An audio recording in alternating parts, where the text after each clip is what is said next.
I refer the House to my entry in the register, especially in relation to solar power and community renewable energy. I have three small ideas for the House today, Madam Deputy Speaker: reform of capitalism, engagement in Europe and beyond, and the future of technology. On capitalism, in 2 minutes.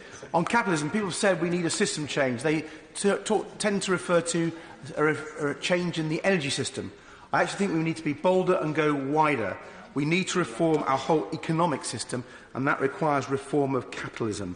Nothing else will be sufficient in response to the young people protesting. Nothing else will be radical enough. What does that mean? Well, decarbonising capitalism means reforming the rules for our banks, for stock exchanges, for our pension funds, to force them to take account of climate risk.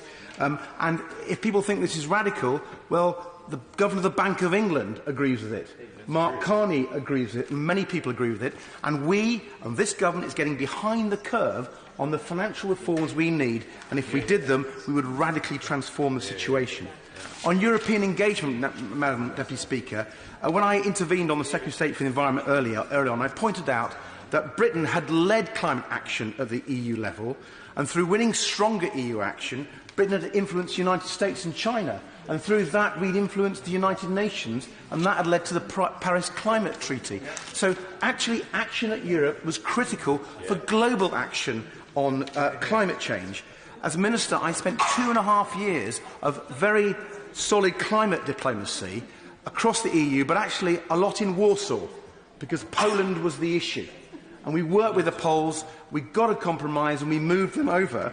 And because of that, we saw the whole of the EU adopt a greenhouse gas reduction target that I'd been told by the EU Climate Change Commissioner was impossible.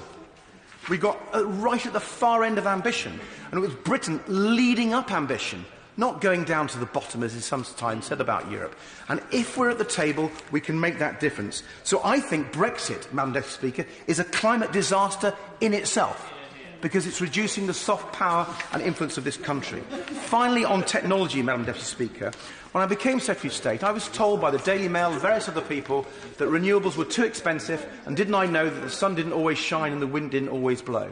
Well, because of the policies we put in, renewables are now the cheapest option, and that's fantastic for this country and for the world. Now, intermittency, the other problem, is fast being solved with storage, interconnectors, smart demand-supply response, and if we add in tidal power and CCS, we'd have the baseload to sort out the problem relatively quickly, Madam Deputy Speaker. So the solutions are there. We need the political will and the determination to drive them through to meet this climate emergency. I'm afraid we haven't done that well at my idea that people would voluntarily speak for 2 minutes. So I'm going to reduce the time limit for 2 minutes. I'm sorry.